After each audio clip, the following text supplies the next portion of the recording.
Guess we'll just look like this, right? I'll look at you, you look at me. All right, guys, so we're back with another episode on the Pro Physique Code, and today I have Brittany Hamilton here. How are you, Brittany? Good. My first time over here. Is this your first time doing a podcast? Well, with you, and first time seeing you over in Tampa. Yeah. At your house. Yeah. So let's talk about the year that we just had, because it was unforeseen, and I think a lot of people might be interested to know a little bit about you, as far as, you kind of came out of nowhere. I think a lot of the competition world, there's a lot of momentum and people can see it coming. I don't think people would have expected you to do what you did this year. So let's talk especially with the beginning of the year. Yeah, so we'll talk about that. What was the beginning of the year? I was just in a bad spot. Okay. Mentally, physically. I mean, from start of prep to when we started competing, I lost 40 pounds. So 40 pounds is too much. Yeah. That just came with a lot of drinking, overeating, depressed. So I really didn't think I was gonna compete, to be honest, until I saw you in Miami with Lauren. Yeah. So I think it was around July. It was the Miami Muscle Pro or whatever it was called. Yep. Lauren and I that was not our first show. No, I think it was your second. Yeah. So Lauren and I had already been in first Callouts once. So I think it was our okay, let's see if we can get qualified, because she had a lot of momentum. And so we go down to Miami. Lana actually came. So we had a good little weekend. And then I had a couple NPC competitors. But you were very quiet. You were quiet. Yeah. I was letting Lauren have her day. And I was familiar with you, but we didn't get introduced. I'm very intimidating. Yeah, same. Well, I'm not one to set boundaries or whatever. I always try to go out of my way to not be presumptive with that stuff. So I didn't know if you knew who I was or whatever. I just knew you were there to help Lauren, and Lauren needs help. Yeah. And it was a hurricane. There was a hurricane. There was literally, it never stopped raining. Through. Yeah. It flooded in Miami that weekend. That's right. Yeah. But I'm glad I went, because, I really saw how you were with her. Sure. Backstage and just being more attentive.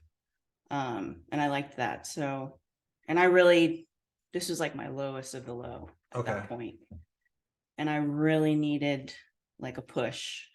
So I remember Lauren's we really need to talk to Paul and, get on board. And I remember, I think you actually posed a little bit there, right? You're like, could I throw my suit on? Was that there? No, that was her next show in Texas. Okay. Yeah. Okay. That was when I started to lean out a little more. And I felt a little bit more confident on where I was. Did you drive down with Lauren from? No, I drove by myself. You live nearby. You're a South Florida girl. Okay. Yeah. Okay. So we meet in Miami, chat briefly, and then Republic of Texas comes. And honestly, I really wanted Lauren to win that show. I feel I just feel like we could never hit the mark with her. It was just a little harder, a little fuller. I couldn't figure out what was going on with her. But I do remember posing with you in Lauren's room and thinking, oh man, because when you have your gym clothes on, couldn't tell. Yeah. Right. And I know you've done some pro shows, but you had never really placed before, right? No. I feel like I just couldn't find the peak correctly. I mean, I could always lean out and full and hard, but I felt like it wasn't all at once. Yeah. I would be way too lean or way too full or way too hard. It was never that balance. Well, it's funny. It's because as soon as we started talking, I remember going back and looking at your pictures, and I was like, well, I was at that show. I was at that show. And I was like, and the problem was I didn't remember you. Yeah. When you're a coach, you mostly focus on your athletes, but you're looking at the call outs going, okay, who's that? So there's certain things that you definitely remember. And I was like, I couldn't remember you at the shows. So I thought that was a problem. I was like, man, so something, but you're right. I did notice one show, you had massive shoulders, and then one show you were really soft, and one show you were really hard. So I'm just trying to find my look. And it took some time and adjusting and yeah, feel I like think, we found. well, and you're also a judge, right? So prior to Mhm. this year where they changed the rules, you were doing some judging. Yeah. Which I really, really enjoyed, being on the other side of the fence. Yeah.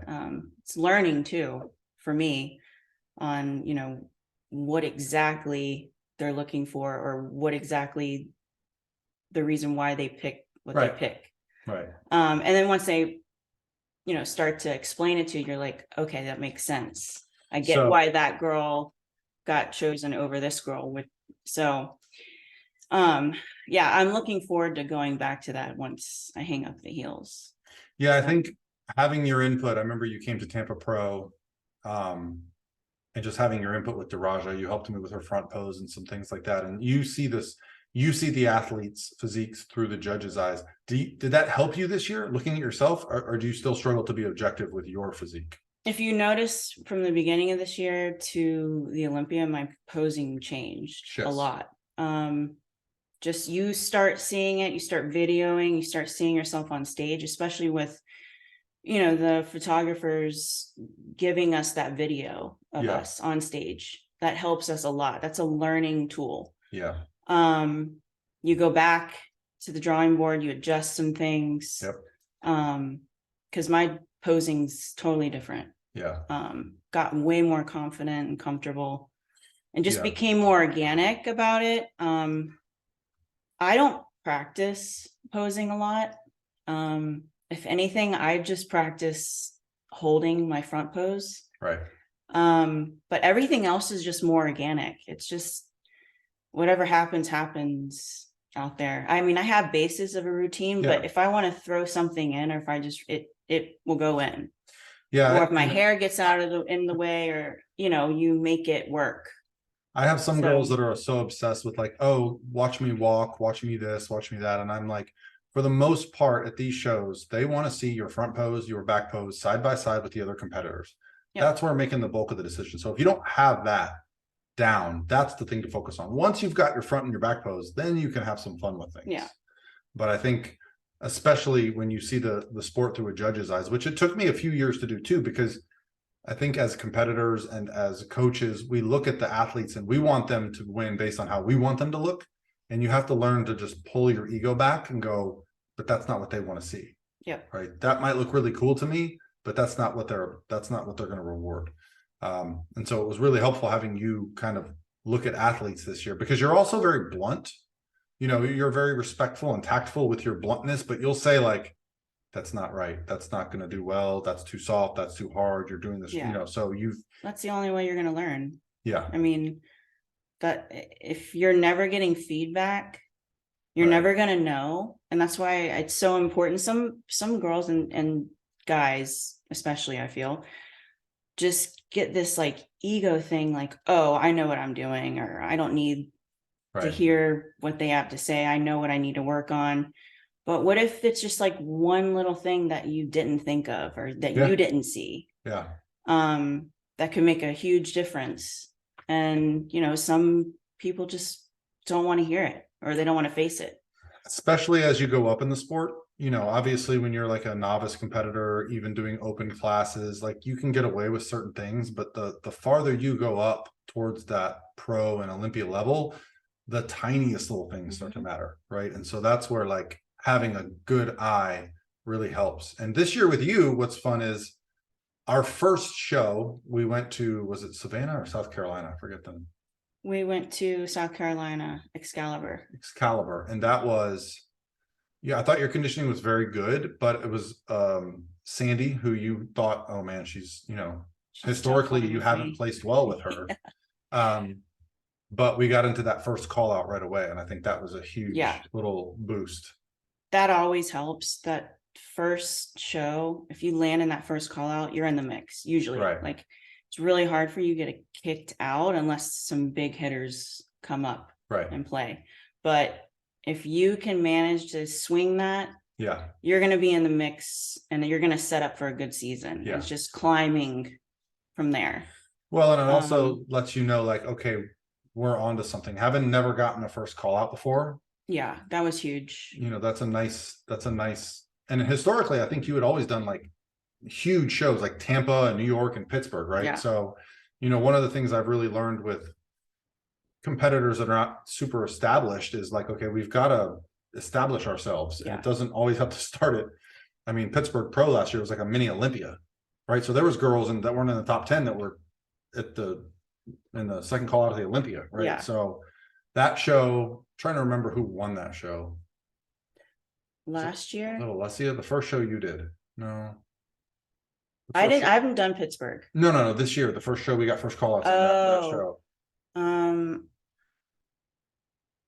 Shoot. No. It was Evie. Evie Eskandar. Yep. No, that was Savannah. That was Savannah. Okay. Jordan Brannon won Excalibur. She did. Okay. Mm-hmm. Okay. Yep. Yeah, that was one of the ones I wasn't able to make. Because I think Jody got second. Okay. Yep. Okay. And they had been at a lot of shows at that point. Yeah, so they were always in first call outs. Because that might have been right after Texas. Yeah, there was Texas, Utah. Yeah. Remember those were Saturday, Sunday shows? Yep. Yep. So a lot of those shows last year just kind of blend together for me. But so after getting, I think we ended in 7th. It went 7th, 6th in Savannah. 6th was Savannah. 2nd. Yeah. Battle Bodies. That's when I made a huge shift. Yeah, because there were some really, like you call them, heavy hitters at that show. That wasn't a walk in the park show. And you leapfrogged some people. So, well, let's go to Savannah, because Savannah was Evie Eskandar. It was a European head judge, Maz. So one thing I noticed with competitors that are going to be successful is they get call outs with different judges. Some competitors are always in first call outs with one judge, but nobody else. So you went from Sandy to Maz and still got first call outs. And so we were starting to like put things together, right? And I remember, my makeup was off that day. My tan was off. It's just like you said, those little things matter. And the first call out was very small girls. Okay. And I'm not the smallest. So I'm tall, but I'm also, how tall are you? 5'6". And so about what's our sweet spot? Like 126, 127 on stage. Yeah. But we were like 130 at the Olympia. Yeah. So so it definitely varies with you, but we think 126 is that spot. Yeah. We'll talk about our feedback after, but so 2 shows, 2 first call outs, and then we go to Janet's Battle of the Bodies, and head judge Tim Gardner, another new head judge. Tim can be a wild card.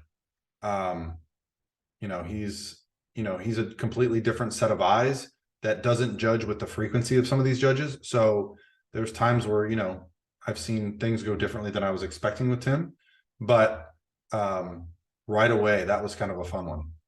Yeah. So after the first call outs, you were like, I feel like you were the last one, weren't you? You were all the way on the end. I have a very weird memory for this stuff. So when the initial call out happened, you were all the way on the end. I got moved. And they moved you right to the center, didn't they? And then India came in. Yep. Yeah. So then I was just like, what's going on? Yeah. It was you, India, Paulina, Maya Gordon was there. And there was one other. Was Alessia in there too? Okay. So it was you 4, I think, were like the final call out. And they were really, I think it was really close between you and Maya. I think they were pretty set on India after prejudging. But I think, didn't they do a call out with just you and Maya? Mm-hmm. They did. I'd never seen that before. Yeah. Not the winner, but 2, 3, and 4. Because I feel like they had a call out with you 4, and they brought you and Maya back out. So they were really trying to figure out second. Yeah. And then Maya won a couple weeks later, like maybe 2 weeks later, she won the show. Her glutes are insane. If you see her in person, shoulders, waist, glutes, like there is, she's got a phenomenal like structure and everything. Yeah. So I mean, I was watching her at the Olympia. Like, I wonder if she could sneak in there, because I don't think she's built up the resume yet, but man, like if you just put someone next to her, it's hard to stand next to her. So getting that was a big nod. And then you did something fun the next day. Yes, I did the photo shoot with Janet, India. And that was fun because you just got second, and now you're doing a photo shoot with Miss Olympia and India. Yeah. And that's been around forever. They're two of the most winningest pros of all time. Yeah.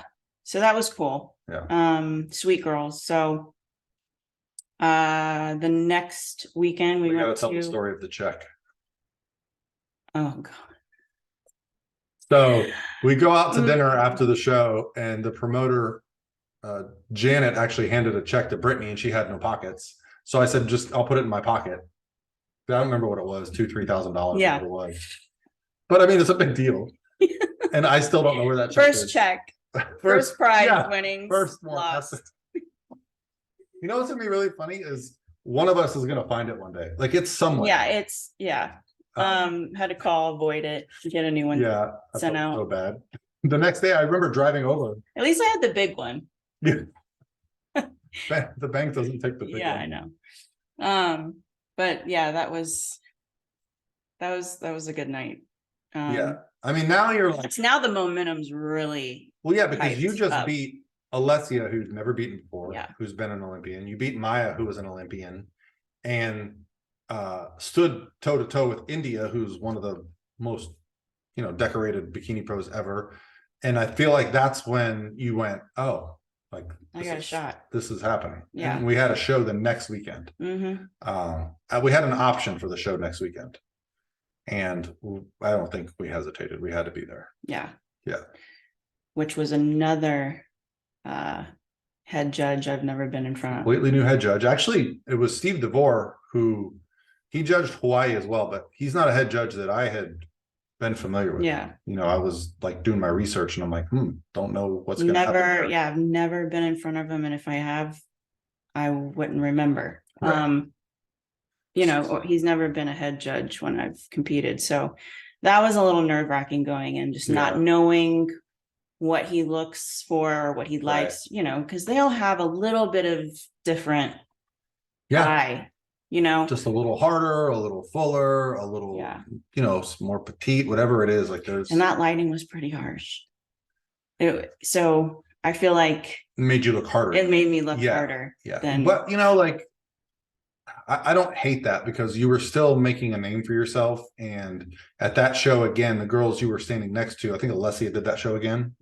Right. And I think you and her are very similar, like, if you talk about tall, muscular, tend to be a little more harder and more angular. To be honest, I don't remember who else was there in the first call out with you. Nobody that I've seen that before. Yeah. That year. So for those of you that don't know, you have to put your contract in for a show. Now you can wait till the very last second, but most of the girls put their contract in the week before. So the list comes out on Tuesday, 4:00. We all hit refresh to see who's competing. And it's always a relief when it's like, okay, you're trying to get Olympia qualified, and there's no Ashley Kaltwasser or Lauralee Chapatos, right? Someone that it's like, so we had that. Yeah. So let's just talk about, so I didn't get to go on that trip either. So, this was a last second show. I had already something at home. So talk to me about your trip. What was your, It was a trip I did alone. Yeah. I've never done a show alone. I had Lauren before at one, my mom at one. And then I stayed down with Jody. Yep. Battle of the Bodies. Yep. So this is the first show I've done by myself. I flew out by myself. It was actually really nice, because you don't have to worry about, if the other person is entertained or they're hungry or they got to go somewhere. So so it was very relaxed. Because some people always feel like they're the focus, right? And you're someone that puts everybody else's thoughts, feelings into consideration before your own. So someone like you doing a trip alone, I think it's a great idea, because it was nice. You're not worried, like you said, you do what you got to do when you got to do it, and not worry about, am I bothering someone, or waking somebody up because I got to go get my tan. Yep. Or asking a million questions. Hey, you want to do this, do that? Yeah. So it was nice, and it was very calm. I was very calm. I didn't, what was going to happen was going to happen. The week after we had just done Battle of the Bodies. I feel like we had kind of nailed your peak for that one, but we thought you could have been just a little fuller. Well, I was going through my cycle too, which kind of helped me, I think, a little bit at Battle of the Bodies, because it kind of just put that like film over me of like that soft. We did go a little harder in San Antonio. It was sharper. Yep. My lines were in. And then their feedback there was you could have been a little fuller. Don't fast forward too much. Okay, sorry. Because I didn't get to be there. I know. But obviously you got moved to center pretty much right away. Yep. Call out. Actually, I got the call out and I was put center. It just fell that way. Yeah. So you got called out fourth and you were holding center, splitting center. I mean, so can you see the judges? Can you hear them? Like, what's your... What was funny is like, I didn't get my contract. Don't whisper. Oh, sorry. It was funny. I didn't get my contract in. Tim, like, that's Friday. Right. Oh, no, you signed up for the wrong one. Yes, that was it. You signed up. So there's 2 San Antonio Pro shows, one by Spectrum. Yeah. The office sent me the other contract. Yes. And I was like, and Tim found me that Friday and was like, we got to find you don't have a contract. And I'm like, but I signed and I put it into the office because I still wasn't on the list. Yeah. And he's like, no, we got to get this figured out. We figured out it was the wrong one. Yeah. So signed, it was good to go, but yeah, that's so they ended up putting me last. Okay. So I was the last person to come out. I wasn't even in alphabetical because I didn't have my contract in.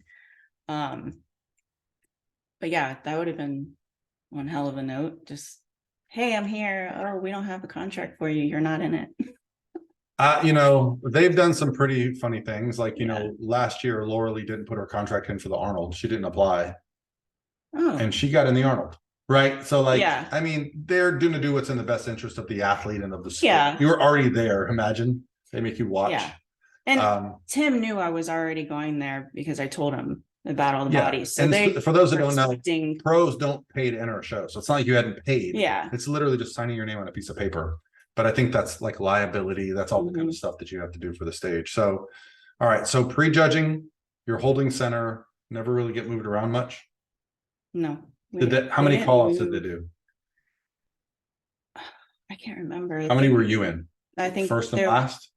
What?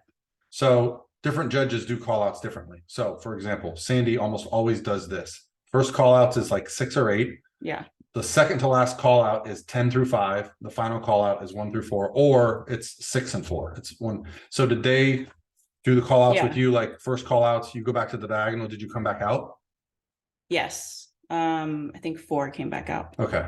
So after that, if you're 1 or 2, if we're in the top 2. They cut our routines short too. Wasn't that a huge men's physique show or something? Yeah. They were like, oh, we gotta get out of here. You guys are like 35 seconds. Well, and people were making a big deal at the Olympia that like, oh, they asked them to cut their routines. I'm like, they ask them that every weekend. It's not. It works for me because I have a short routine anyways. I don't walk to the back. I don't do a T-walk. There's a lot of reasons why I do that. Main reason is that is where the best lighting is in that box. Okay. So I want as many pictures. That's smart. Okay. So, and by the time you walk to the back, it's pitch black, not pitch black, but it's black. It's dark. They can't see. You have a 50-50 chance of screwing that walk up. Or if you're too lean, guess what? You're going to have striations when you walk or when you come back. Are you too wide? So it's just like you're hiding things that you don't really need to like show. I mean, the judges have been very clear that and it takes up a lot of time. They're looking for flaws. They're not looking for like, oh, look how great this girl looks. They're like, okay, what can we find wrong with you almost? And pretty much before your individual routine, they already know that comparison, first comparison, right? When you come out, that's when they call it groups. Yeah. Your individual is just basically for entertainment or your fans. I think if you're a brand new competitor and they saw you in groups, maybe for one of the first times, and you come out and you're bubbly and popping in your routine, they go, oh, this girl's got some personality. I think maybe a little bit of that can help you, but no one's like, oh, she's third call outs. Oh, wow, look at that routine. Let's move her up to first. Yeah. Yeah. No, they pretty much know. And I feel like we do our routines just for us too. Yeah. Well, other than we have fun with it. Arnold with the 10 girls, I feel like you can take your time.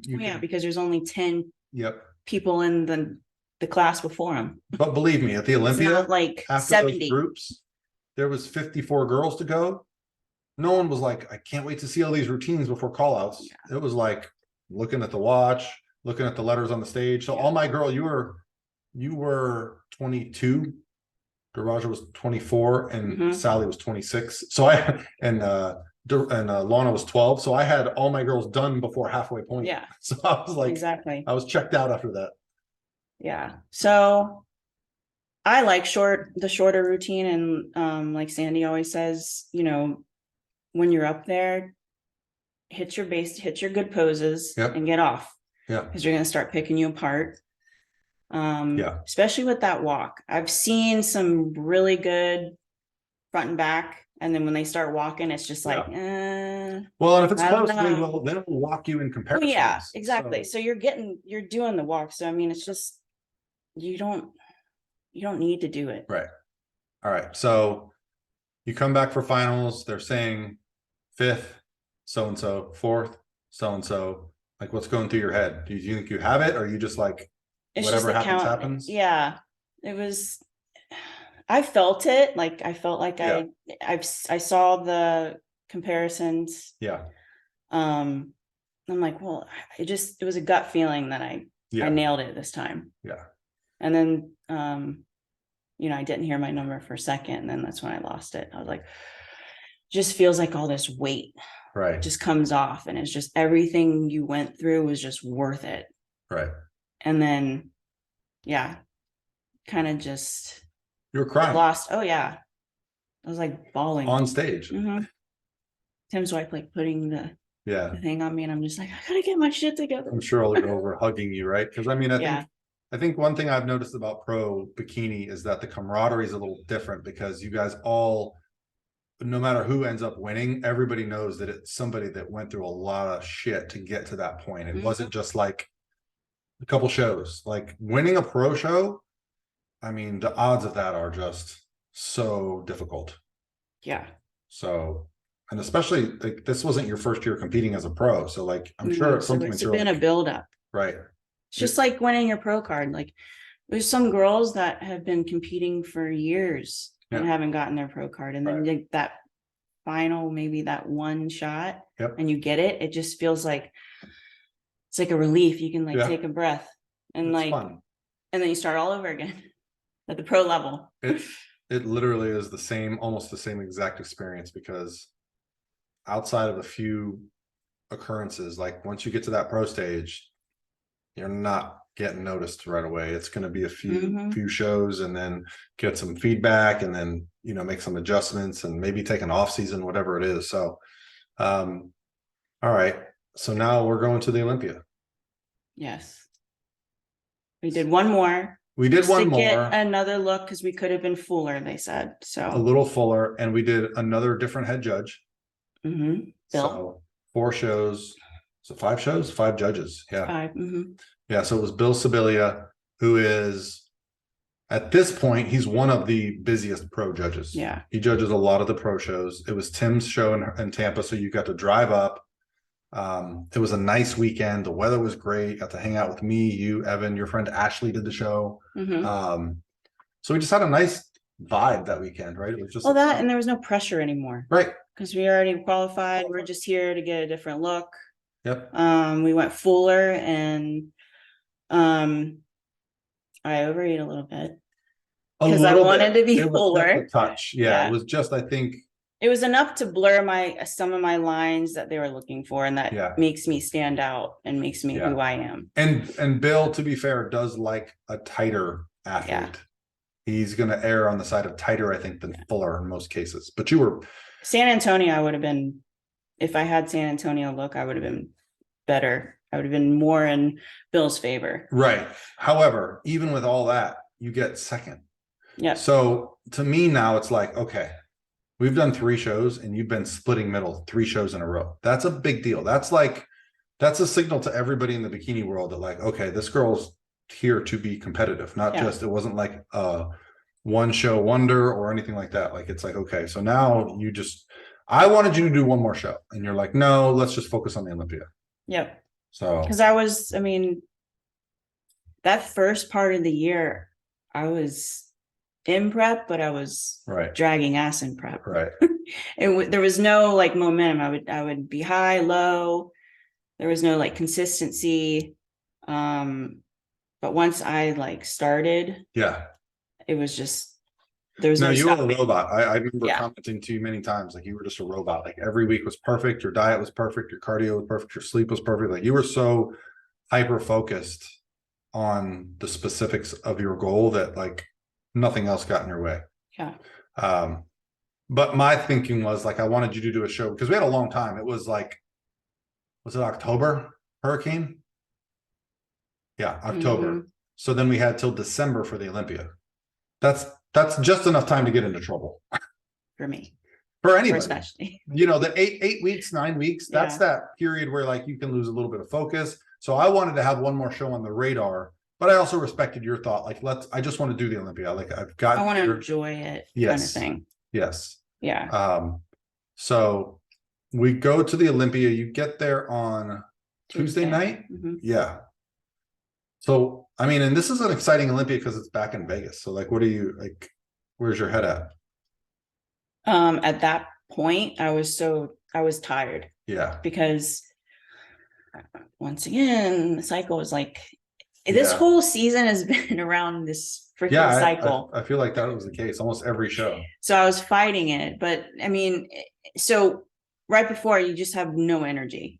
Right. You're just drained. So that's how I felt. But like once I got to Vegas, got the vibe, got the feel, things started happening. On Wednesday, we went to check-ins. You know, just the little things that just start to be like, okay, I'm actually at the Olympia. This is, it's hitting me now.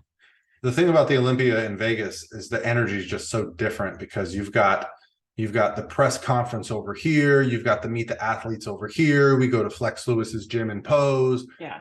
You know, it's like a who's who of the bodybuilding world. So the energy is just so different. And then also like there was different locations for different hotels. So like the expo and the pre-judging was at a different place than the meet the athletes. Right. So it's like, it just gives you, I mean, because that was my 3rd Olympia with an athlete and it just felt completely different. Like, there was a lot of places to be at certain times. And it's tiring too. I mean, you got to make sure you're still eating, you're still working out, but you also have to be here. You have to get tan, you do your makeup. There's just a lot of, and they're all in different places. Yep. So I'm kind of glad it's going back to Orlando this year. I think it'll all be in one spot. I'm mixed emotions about it because I'm excited that I get to drive and I don't have to be away from my family for like 13 days like I was last year. But the Vegas is just where it belongs in my opinion. But I'm also from Florida, so it just doesn't feel special to drive to Orlando to go to the same venue that we've been at 8 times this year for a show, right? So it's like Clash is there, like, you know, like all the shows are there. So but it'll be exciting to be at the expo. I think it also got a lot bigger. The people came back. So I don't know if that was a Vegas thing. They also moved it forward a month this year. So for the fact that it was December 20th in Las Vegas, I thought it was jamming. Like I was surprised how busy it was. Freezing, but oh my gosh. Yeah. When I got in Vegas, it was Sunday evening, like 3:00, and it was 30 degrees and raining. I had never been to Vegas other than summer. I was like, what is happening? What is this place? Why am I? And I had to stand in line to get a rental car and I was shivering. Yeah. I'm like, this is not my picture of Vegas. It got a little warmer. At least the sun came out, but it was still 30, 40 degrees every day. And I think it shows because everybody got sick. I didn't. You didn't. I didn't. Yeah. But like my check-in box. Oh, the plague. Yeah, the Olympia plague. So All right. So we got the Meet the Olympians on Wednesday. I think Thursday morning, we went to Flex Lewis's Dragon's Lair and we got to pose in the posing room. That was fun. Then we kind of trained. And then it's like a who's who in the gym. Like, I don't even remember. The gym was packed. Yeah. Who was there? Like, I know like some of the men's physique guys were there and some of the bodybuilders. Andrew Jack was there at one point. There wasn't a lot of girls there. I feel like we were the only bikini. Well, we were early. It was like 7 or 8 o'clock. That's true. And I was thinking it was going to be dead.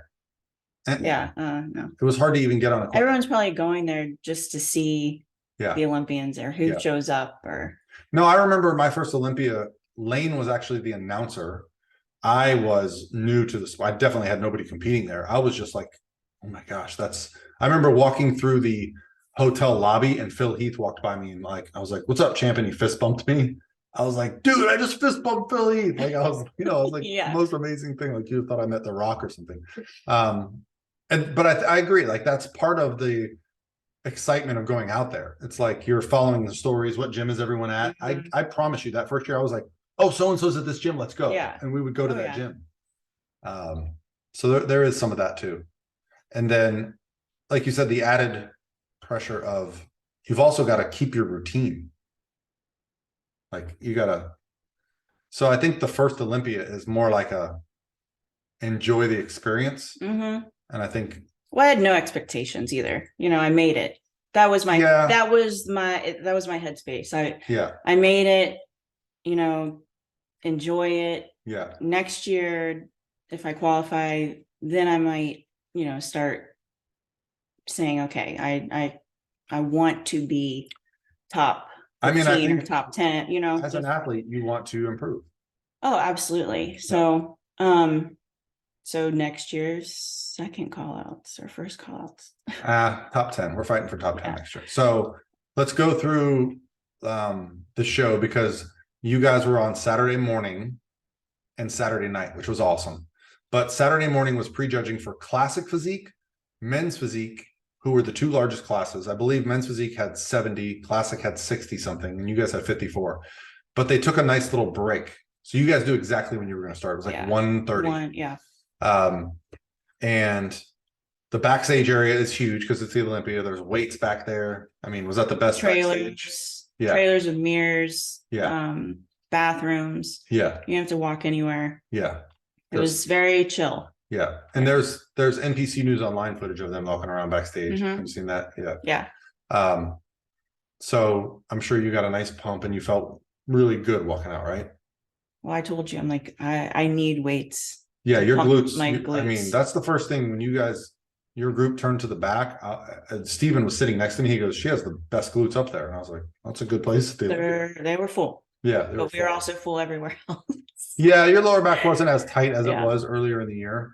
But, we were dealing with a few different things going to Olympia that I think you had never competed in December before, right? So like starting prep in January. Too, for me. The body is different at different stages of the process. Oh yeah. It responds differently. So, so you're in the group with, I'm trying to remember who was next. Daraja, Phoebe. So Daraja was on the far end, 24. Phoebe was to the right of me. Yeah. So just one in. Then you were there, and I feel like Janet was in your group too, maybe. I know she would have been after Daraja. Yeah. I have the video on my thing, but I'm just trying to remember the call out, the groups. And then you did your individuals, and then they started call outs. And I thought second, okay, there's, especially after they did 9 for the first call out. That was a big one. Yeah. Then they did 8 for the second call out, which you were not in. And then third call outs, you're in there. Did you make eye contact with any judges? Did you get any like vibes? I wasn't looked at in that call out. I was on the outskirt and I stayed there. She was more switching the center around. Yeah. Okay, so that makes sense. Yeah, I think again, there is some growth that has to happen in the sport, right? You have to put in consistency and show them, okay, this is someone that's going to show up, and then they just look for you more often. Yeah. Whether that's psychology, whether that's whatever it is, but you just see it so consistently. You see like girls working their way up, you see someone like, it's little steps. It's not just one huge. Right. I mean, we kind of took a little huge step. You did, but at the same time, when you're on stage now with 5 different girls who have won the Olympia, like it's just, and how many girls were up there that had won 3 shows this year? Yeah. Right. So there's a lot to overcome in your first season going to the Olympia. But we had a good time. I thought you were like in a great mood. You came to the booth after pre-judging. Oh yeah. I was so relaxed. Like it was a really good low key Olympia. Like I didn't go out at all really. I think I went to dinner and that was it. Yeah. I was just more exhausted. Yeah. Like you think like, oh, let's go out, let's party, it's Vegas. Like after everything is said and done, you're just like, oh, I just want to lay down. Well, the other problem with Vegas that I had to solve this problem for Daraja because we came from Texas. You, me, Daraja, we all live on the East Coast. So if you're used to going to bed at 8 or 9 o'clock, that's 5 or 6 o'clock in Vegas. Yeah. That shit hits early. So when we got to Vegas, it was like 5 o'clock and she hadn't trained or done cardio or gone grocery shopping. So we actually went to the gym because that kind of woke us up. Yeah. And, obviously she probably had a bunch of Starbucks. That girl will drink Starbucks too. I got her on the pistachio foam and the chocolate foam. I'm sure I got it because every time she would go order, I would order the same thing. Because, and what's funny is like after that week of being with her all week, I would literally be like at the airport by myself and just walk to Starbucks and stand in line and be like, why am I in line? I don't want this. You just start to like, I know. It's like a repeat behavior. But so that really helped us because the next morning I remember sleeping until 6 a.m., which was huge for me because that's what time I wake up in Florida. Yeah. Which was 3 a.m. in Vegas time. So I was so worried I was going to go to bed at midnight, wake up at 3 a.m., but I did it. So that to me was like, I think going forward, if we go back to Vegas, that's a little hack we can use. Go out there like a week early and stay. But yeah, so I get it because I think every night I was like, like Janet had the night of the Olympia, Saturday, finals, gets over at like 8 or 9 o'clock. And I'm like, yeah, we're going to go do something. Nope. Nope. Like I remember like sitting still for a minute and being done.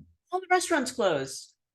Yeah. Like early. I'm like, this is Vegas. Like it was hard to find a restaurant. Yeah. Well, at midnight. Yeah.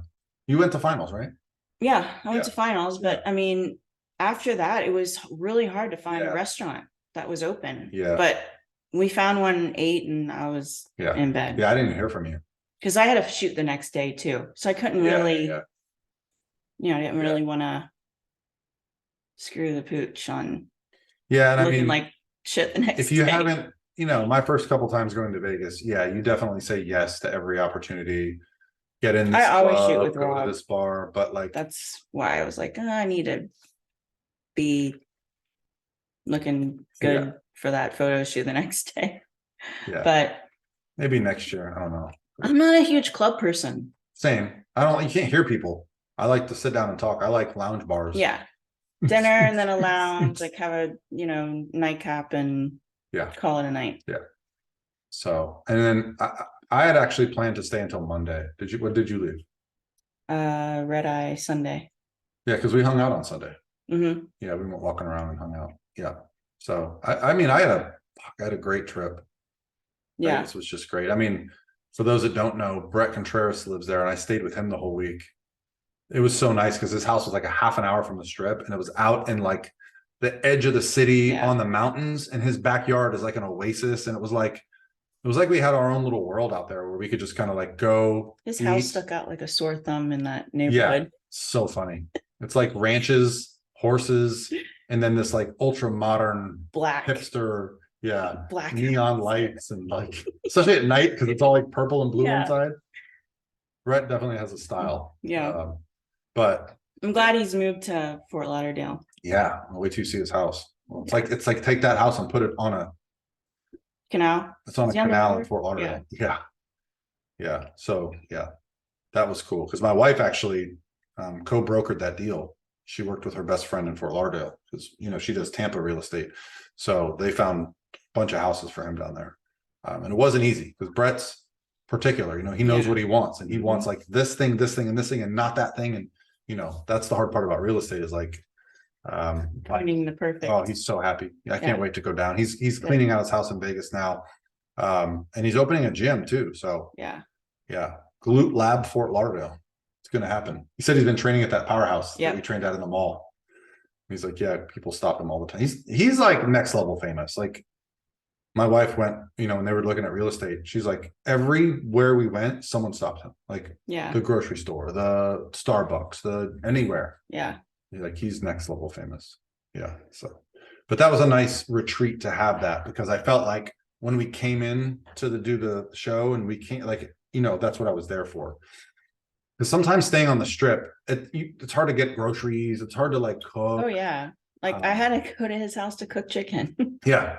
So Daraja had it made there. Yes. Well, she came before she moved to the Paris. Yeah. Well, we went to the grocery store. She cooked her food. And, honestly, I told her, I said, next time, maybe this year's Olympia, maybe we just get a house in Orlando for the week before. It doesn't feel so rushed when you're already there. When you drive in or fly in and go straight to check-ins, it just never feels like you get caught up. I'm telling you, this Olympia, it just felt like we were hanging out. Yeah. It never felt rushed. Because I actually was at the amateur on Tuesday, had athletes, drove in, did that, drove back, so it just felt like a casual week. Yeah, it feels good to get settled. The body isn't stressed. Your mind isn't going a million miles a minute, Yeah. Just like you said, it just doesn't even feel like a show. It just gets in that mode of, all right, I'm here, I'm cooking my meals, feels like you're just at your house. Yeah.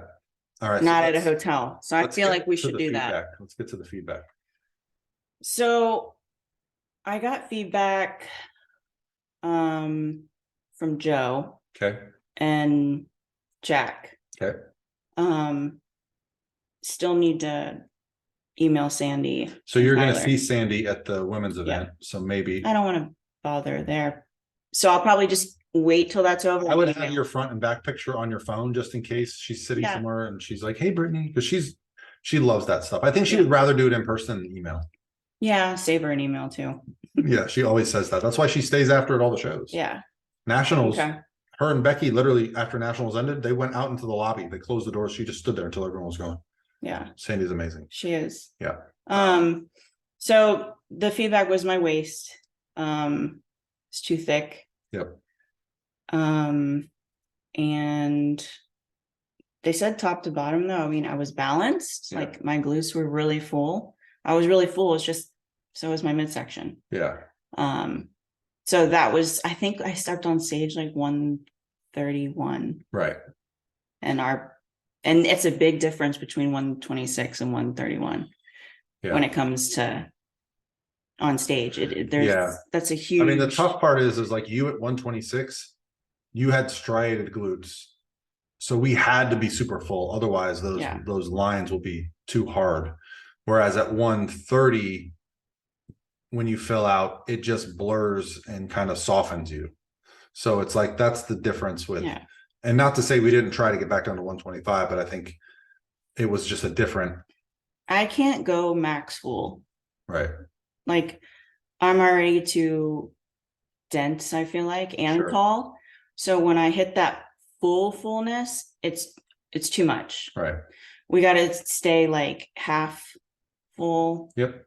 But tight. I mean, eating into the show. I feel like Ashley Colt-Walser is the same way. Like she can't go full training, full pump glute because I feel like she would just get too full. Yeah, I don't know. You'd have to ask Adam. I don't know. I've obviously I've seen her compete like 50 times. She can look completely different from show to show. I remember last year when she walked out at the Olympia, I was like, damn. Like, because I had seen her a couple of weeks before, and I thought, she's not going to be, placing as high at the Olympia this year. And she came out at the Olympia, she got a first place vote. I mean, she was on. Like, so that girl, when she needs to, she can tweak some things and come out and just be on. So, I know she doesn't like her back pose. She can't really push it out that much because they get overwhelming. Like, because they're so full. I mean, that's why she was the original only 3-time consecutive bikini Olympia champion because she just has that butt. Like those glutes are just that track. Well, I mean, I remember the first time I ever saw her in person. You know, you see her with like her robe on, you're like, oh, okay, you don't know. And then when she walks by, you're just like, what are those things? Like her glutes are just like 3-dimensional. Yeah. And now the sport is kind of caught up with where she's at. Now, like the whole Olympia lineup has like 3D glutes, but they want the 3D. They don't want the no. And I think a lot of the girls years ago were going, oh, I don't have the density. I'm going to get shredded and bring the tie-ins and be so etched that it's kind of like the illusion. Now the judges are like, hold up, we don't want the etched. We want you to have enough muscle that it shows the tie-in without having to be 3% body fat or whatever those girls were getting. Some girls still show up like that, but I think when they look flat, when the talent shows up, like at the Olympia, the girls that have the real depth to their glutes is what gets noticed with the balance. So, all right, so let's talk about our plans. You're doing the Clash, correct? I know, I'm just kidding. Sarcasm, Brittany. Come on. I mean, I don't think I'll be ready for that. No, we're not doing Clash. I was just messing with you. We don't have to say what you're doing, but we're starting prep soon. Let's say that. Yes. Have you said any shows that you're doing? No. Okay. So we're going to do some shows earlier. We know that we're doing Pittsburgh. That's what I was alluding to. I didn't know if you wanted to put it out there. JM already put it out. Pittsburgh Pro, everybody. I will be there. Brittany will be there. Doing that one for sure. Yeah. But one before that, that's what we're shooting for. So that's exciting to me because historically you've gone to Pittsburgh Pro and been ignored. I've never been to Pittsburgh. Oh, it was New York. Yeah, I did New York. I've done Tampa. Pittsburgh was my very first show I've ever done. NPC. How'd you do? I got second. In your class? So I got qualified for nationals, and then I got third at nationals that year, my first year. So close. Yeah. Was that Junior USA's or Junior Nats? Okay. It's a good show back when I was in Chicago too, right? Yeah. And then I miss Chicago. Yeah. I like Chattanooga too, but Chicago is just a great vibe. Again, it's hard when these cities change because I used to love going to nationals in Miami, and I don't even like Miami. I quite dislike Miami. Doesn't feel like Florida at all, but nationals in Miami just felt awesome. The hotel, the river, Texas, right? Dallas. Yeah. It's going to be awesome. That venue is fantastic. And Las Colinas. Yeah. I was there twice this year. And Freddie was, telling me, he's like, hey, we're going to have nationals here this year with the last show. And I just like looked around and I was like, it feels a lot like the Orlando convention, big and wide open. Yeah. But I was just like, wow, it's going to be so good in here. Like they had 750 NPC people show up for a show in December. That's crazy. I go, where are these people going? There's no more national shows. It was the week after nationals. Yeah. I was like, what are they doing? And he's like, no, people in Texas just love to compete. And when I walk backstage for men's physique, like the men's physique amateurs, NPC, were going before pro bikini. So I'm walking back there to talk to my athletes. And I look around and I'm like, oh, the pros are lining up. And then I'm like, these aren't the pros. These are the NPC men. They were freaking jacked. I was like, everything's bigger in Texas. Yes, they got some big boys in Texas. So Texas is going to be good for the sport. There's more men competing in Texas than women, which I think Florida probably has more women. Yeah. So. But yeah, we're shooting for, I'm going to say end of April. Yeah. So we're going to start prep without much delay. Yeah. I feel like I've had my break. Yeah. You've got a couple events coming up. When's your birthday? The 21st. So the Saturday, the women's workshop is on my birthday. Oh boy, I'm gonna have to call Sandy and let her know. Oh. Yeah, make a big deal. Saturday the 21st. So we'll have a little pro physique group out there because Raj is going to be out there with you. Yep. And I'm sure some others that I don't even know about because there's like 250 women signed up for it. There's 400 and then 200 on a wait list. It's insane. And all y'all cycles are going to sync up. Yeah, and then the following weekend we have seminar posing seminar. So if you here. guys are interested in Tampa, January 28th from 10 a.m. to 2 p.m. free seminar with Brittany, Daraja, myself, a bunch of the coaches from Pro Physique, a couple of my local athletes, but it's open to everybody. We just wanted to, we got the studio. We want to take advantage of it before there's a show every weekend. Yes. Yeah. And Daraja and I will be going over what we've discussed and learned in Arizona. So cool. Oh, that's good. Fresh, you know. You know what? Daraja likes to do her little PowerPoints. Maybe we should do like a little refresher from. You could take some of the stuff and talk about the women's workshop. Yeah. I think it's a great idea. I hope they need to empower women in the sport. In my opinion, there's too many people taking advantage of them. I don't know if that's even going to be a topic, but I feel like that. So I'll be curious to know what it's about. Yeah, I went last year. It was in Vegas. Yeah. So what was the vibe? What did they talk about mostly?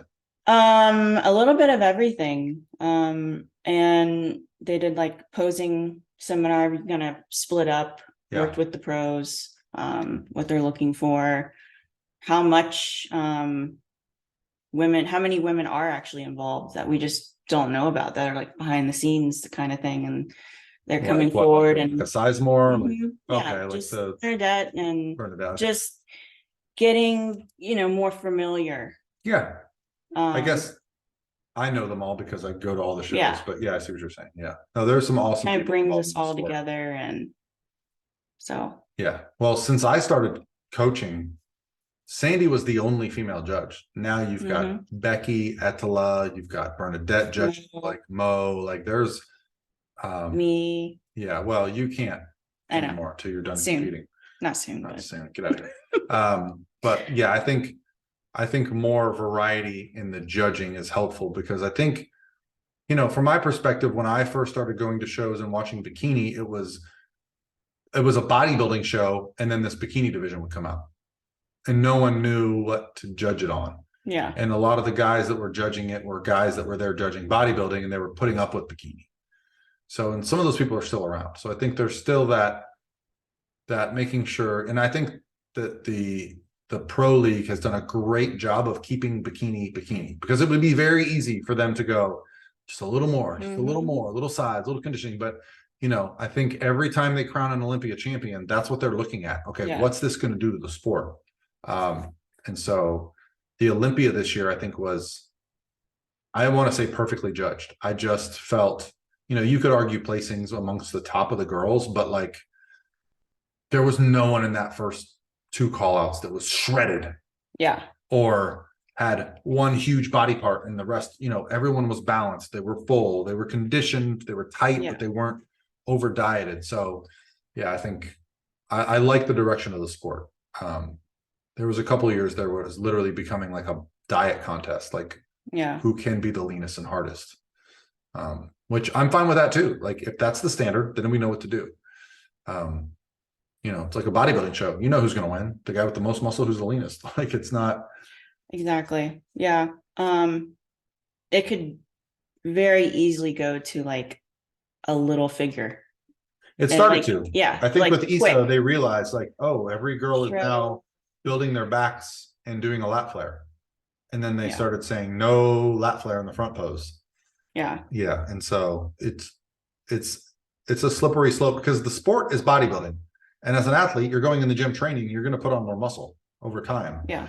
And so the sport, what's fun to me is like there's multiple girls. I think the sport is aging up. Mid-30s is now where the sweet spot is for a lot of these competitors. You have the mature muscle. Yeah. It's like that bubble. Yep. Look. How old is Jen? Dory? 26. Okay. Daraja's 27, Lauralee 26, but then you've got Janet, you've got Ashley. They're both in their early 30s. I mean, you've even got multiple girls in their 40s. I won't say their names. Yeah. They know who they are. Don't know.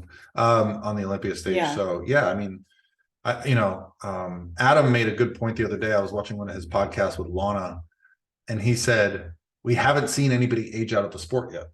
Right. Yeah, whereas like pro bodybuilders, they reach a point where their legs start to shrink. They can't get as lean, whatever it is.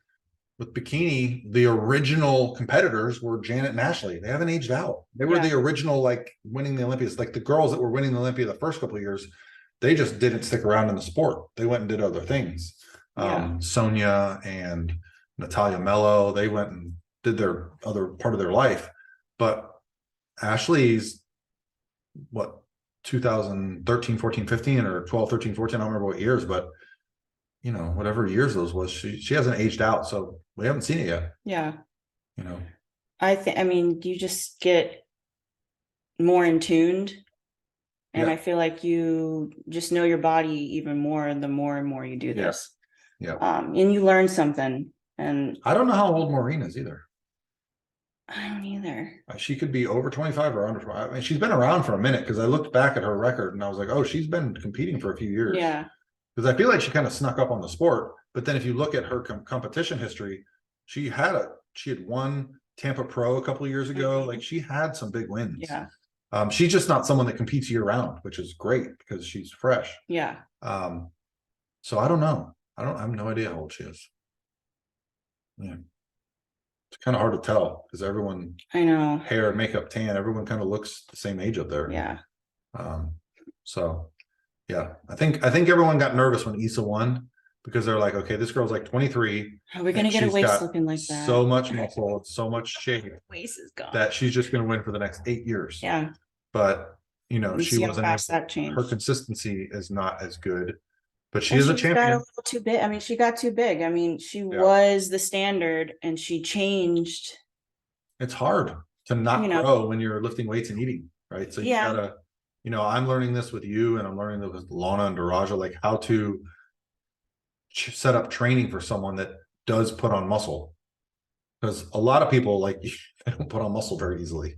Yeah. So you don't have to think about it. It's like, just put on as much as you can and we'll worry about it.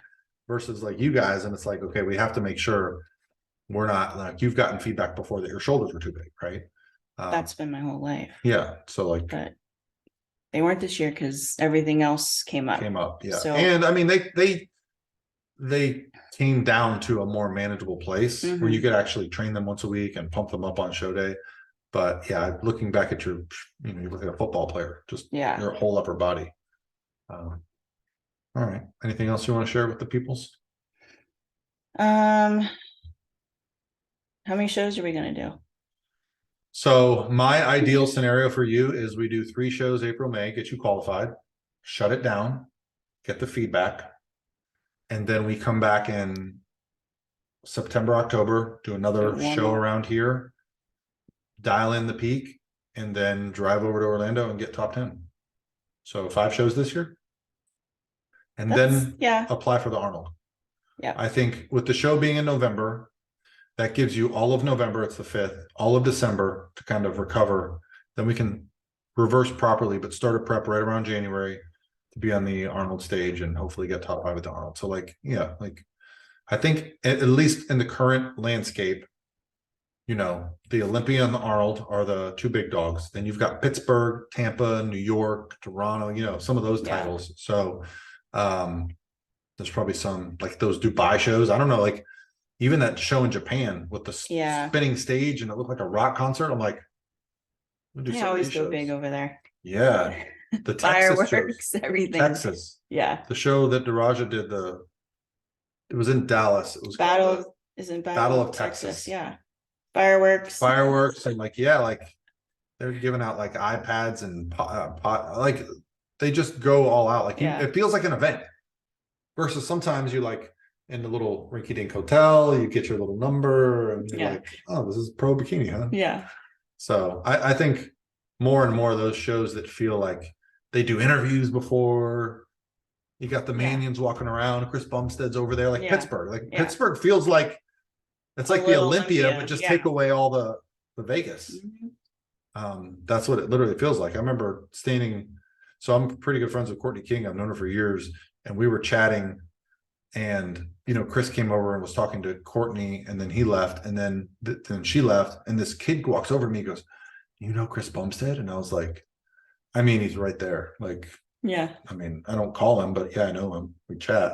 But I was like, oh wait, he's famous. Like there was people that came to that show just to get a glimpse of him. Do you you're going the 29th Yeah. to Stewart. So nervous. How do you think that's gonna go over? I This told place is gonna be a zoo. I told Joe, I said, I'm gonna get there early because I know parking's gonna be a mess. It's a very small parking lot. I'm thinking I'm gonna park at the Publix a mile away and Yeah. Uber over. Walk, Whatever. Yeah. Like, there's no way. Because we did the one at the Kissimmee Muscle Gym last year, and it was like there's But people in this the parking Chris lot. Bumstead's gonna be there. I know. People are just gonna come just to see No, him. he's I feel next like. level. Yeah. Yeah. Maureen Maureen Blanquisco's going. Yeah. Raja Hill. Natalia Coelho, the girl in the women's physique, is going to be there. I'm missing somebody. I mean, I saw the flyer. I think More Derek. bodybuilders. Derek, he's on there. If Chris yeah, and Derek so are there, maybe Hani Rombot will be there. I don't know. There's just it's just a who's who. So I'm not expecting. That's why we're doing the posing event the day before, because I'm not expecting to get much accomplished in that environment.